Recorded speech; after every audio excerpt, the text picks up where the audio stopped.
As we have completed step number 2, now we'll move on to step number 3, that is angle of contact and center distance calculation. So if you can see with your PHG 7.61, there is one table given in which there are two values. The first value is reduction ratio, that is given to us as 1.8. Based on that reduction ratio, again you can say that is d by d, that is d2 by d1. By using this, there is one table in which with the help of reduction ratio you can get the value of c by d. So after some interpolation or some, like, you can manipulate values or change the values and get to the values of reduction ratio 1.8, it comes out to be 1.3. See, if interpolation is required, you need to go do the interpolation. If the values are in between values, right, so you can take that value, or sometime if time doesn't permit you to do interpolation, you can take the value, approximate values of c by d. So we have got c by d as 1.3. We know the value of capital D, so we can get the value of capital C. C comes out to be 500 mm. Like D we have 500, so C comes out to be 650 mm. Right, now again if you see below to this table, there are two formulas for C, that is C minimum and C maximum. What we need to do is we need to just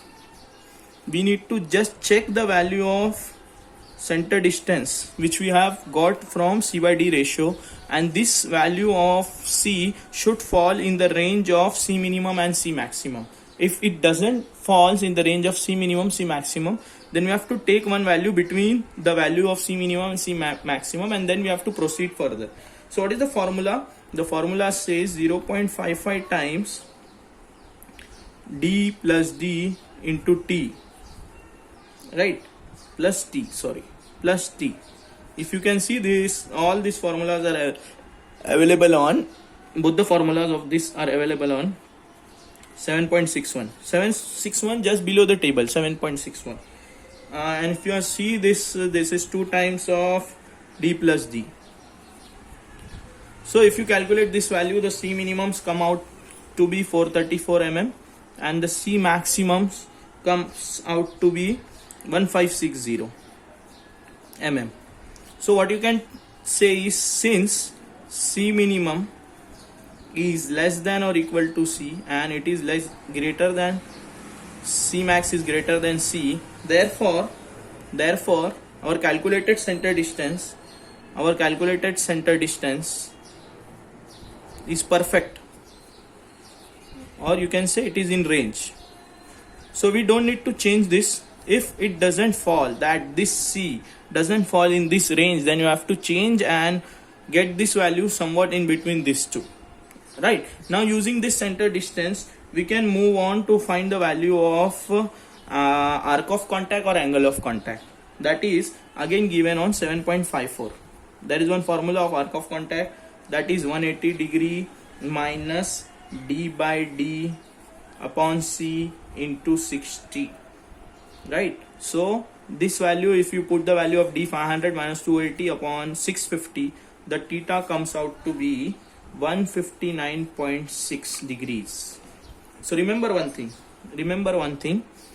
you can round off this value to 160 degree. Here you have to remember one thing, your value of angle of contact for a flat belt drive should not be less than 160 degree. If this value comes out to be less than 160 degree, then you have to reverse this step, take 160, find the value of C, and that value of C will be final for your center distance, and it should fall in this range.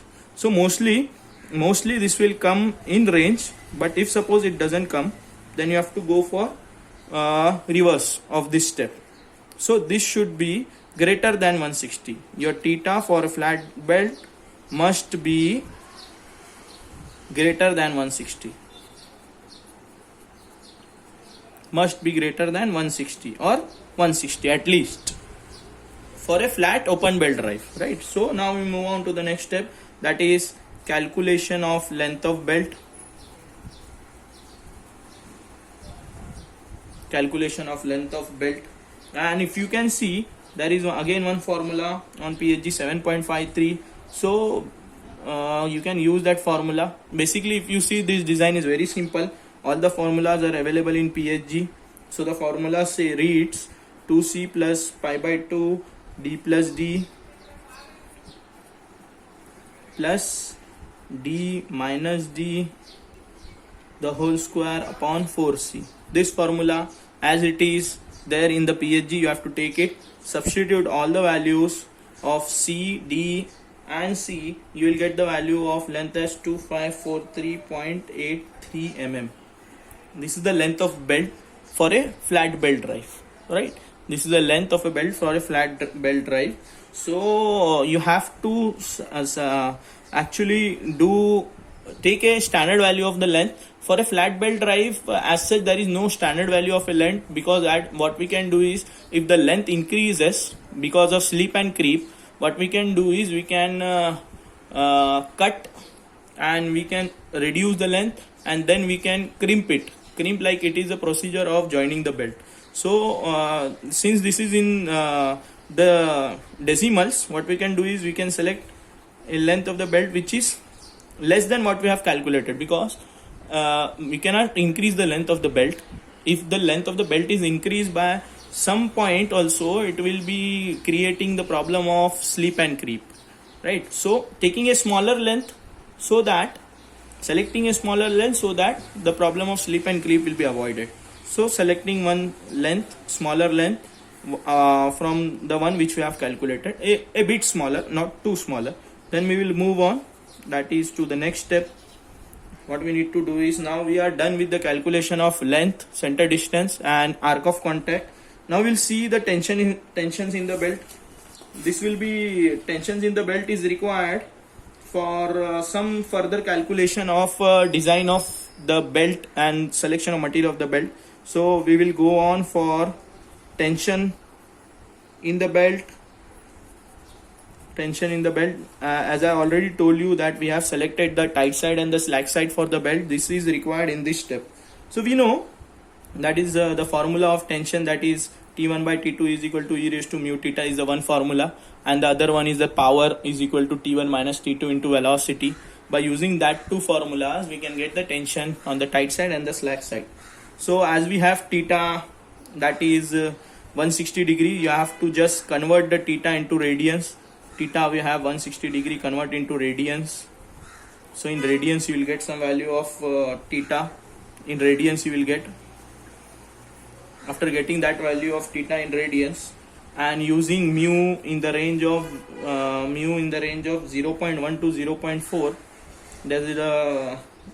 that is the friction between the belt and the pulley. Can assume some value. Let us assume that value to be 0.25. You can take any value between this range. So let us assume 0.25 as the value of mu. Then we will get one ratio of T1 by T2. That will be our equation number 1. We are getting T1 by T2 as 2. Therefore T1 equal to 2 times T2. This is your equation number 1. And then using the equation of power, that is T1 minus T2 into velocity, we have all these things with us. So if we substitute all the values of power and velocity which we have, we get this values, we get this as T1 minus T2 is equal to 857.14. that is equation number 2. So after solving equation number 1 and equation number 2, solving equation number 1 and 2, we'll get T1 and T2. So T1 comes out to be 1714.28 Newton and T2 comes out to be 857.14 Newtons. So this comes out to be Newton. You have to substitute the power in terms of watts, not in kilowatts, right? So this is all about your design of pulley diameter and the belt length, angle of contact and tension in the belt. Further, moving on to the last step, we have to design the belt now. These are all the properties overall properties of the belt, but the inside properties of the belt is to be designed, which we will do in the next step, that is the design of belt and material selection. Design of belt and material selection. So your next step, that is your step number 6, what you can say is design of belt. In design of belt, everything comes like material selection first, then the design by using some different formulas. So to be very precise, this step is not available in PSG. The formulas of these steps are not available. So you have to remember the material properties, like 2-3 material properties I will let you know, and there are 3 basic formulas for doing the design of a belt. So the materials which you have to remember is, I will list down 2 materials. Just remember few properties. The material, ultimate tensile strength of the material in MPa. This is as such required by every material. And the value of Young's modulus, again in MPa. MPa is nothing but Newton per mm square. And the last property is the density of the material. Density, mass upon volume. So this also you need to remember. So I will give you the two materials. The first one is the rubber canvas. Rubber canvas we can use as the material for the belt, having properties 45 ultimate tensile strength, 100 MPa and 1200 as the density. The second material which you can take is a cotton, having 40 as the ultimate tensile strength, 50 as the value of E and 900 as the value of density. Along with this, 2 more things you need to remember. One is the factor of safety. For the material. So this is just the properties which you have to remember. It is not available in PSG. So every now and then PSG won't be helping you. Sometimes you have to help yourself by remembering for few formulas. So these are the properties which you have to remember for the material of the belt.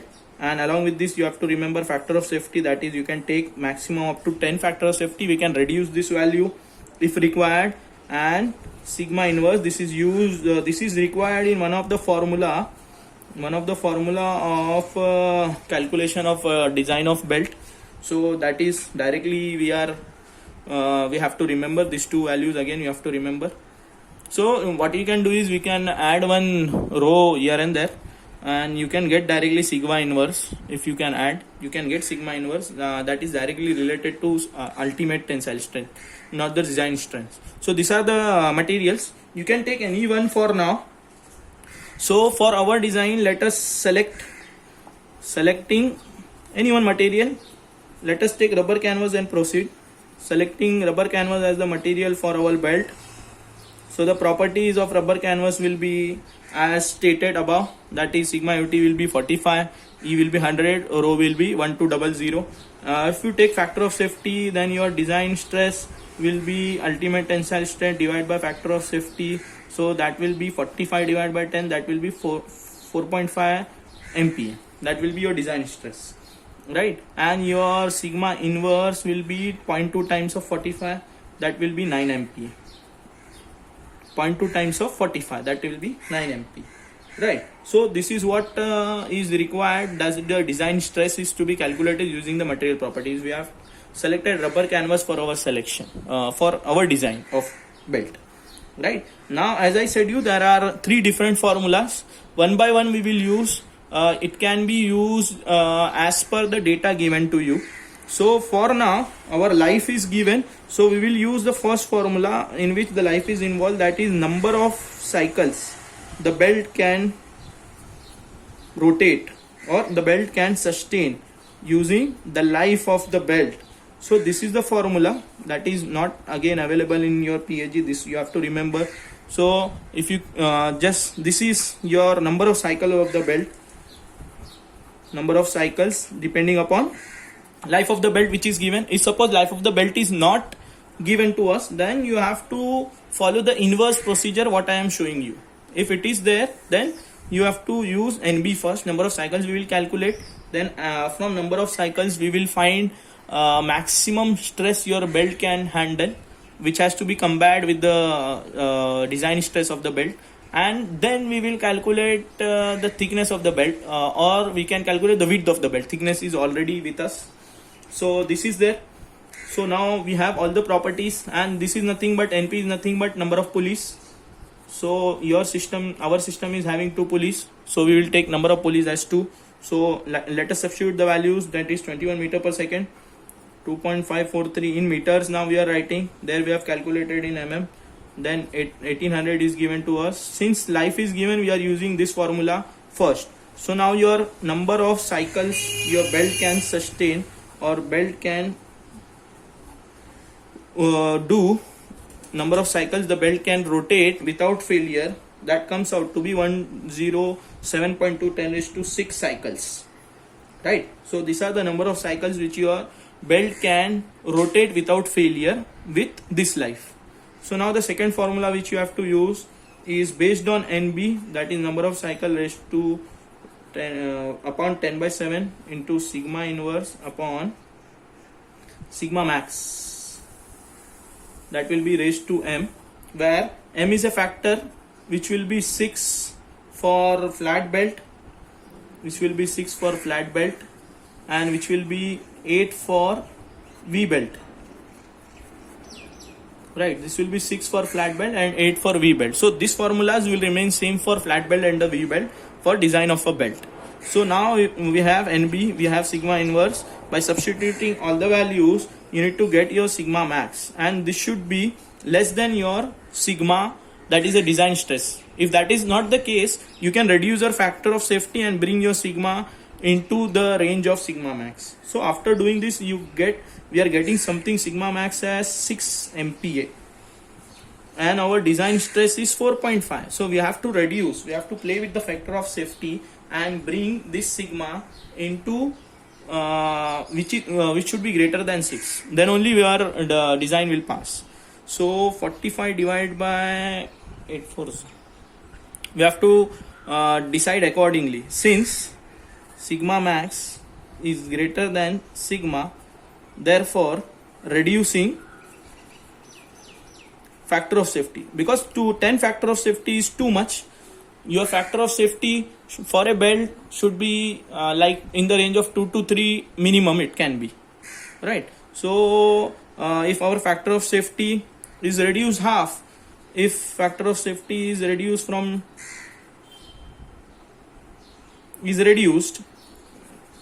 your design stress will increase.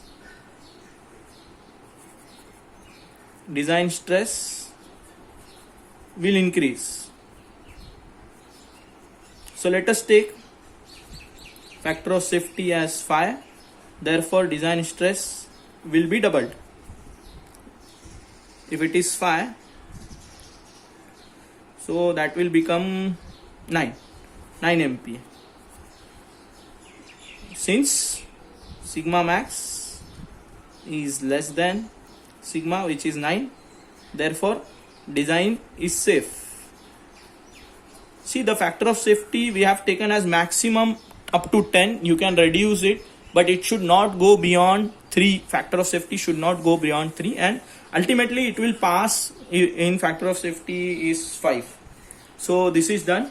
Now the last thing which you need to do is we need to calculate the width of the belt. We have the thickness of the belt. So the last formula is based on sigma max. So sigma max will be equal to sigma T plus sigma C plus sigma B. These are the various stresses: tensile stress, compressive stress, and the bending stress, which will occur in your belt, and that will be if the sum of that will be done, it will be reaching sigma max. So we have sigma max, we will write the formula. These are the direct formulas I have got from some references, and it is having some conversions, so no need to worry about from where the formula is coming. Just remember this formula. It is from some referred books. So this was coming approximately somewhat 6. We have tensions now. The tension is required 1714. That is the maximum tension. We don't have B. We have T. Then we have rho. Then we have velocity. that is 21 square into 10 is to minus 6 plus E we have, that is we have E as 100 into T we will be taking as 5 and D is approximately 280, right? So after solving this is 6.0 or something like that.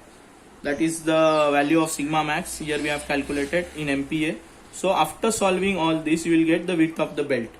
So somewhat the width of the belt will approximately come out in the range of 77-78 mm. Right, 77-78 mm. That will be your width of the belt, your thickness of the belt, length of the belt, angle of contact, arc of contact. So this is all about the design of the belt. So this entire step you have to remember, nothing is there in the PSG. And finally the last step, which is a optional step, as I always say you, design of shaft and selection of key.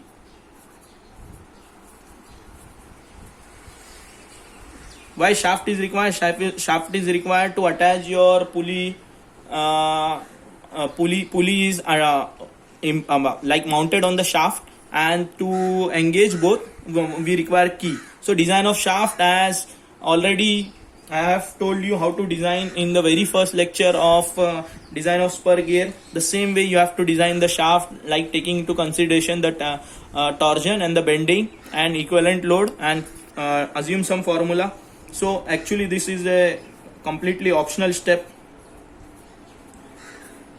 So I am just telling you, because this is required for complete design of a belt drive, chain drive, any kind of drive, shaft is required, so that you can do easily. And selection of key, just based on the diameters of the shaft, you can select the key that is on PSG 1.56. If you refer PSG 5.16 with the dimensions of your shaft, like the diameter of the shaft, easily you can select the key, right? So the key is just required to attach the shaft with the pulley.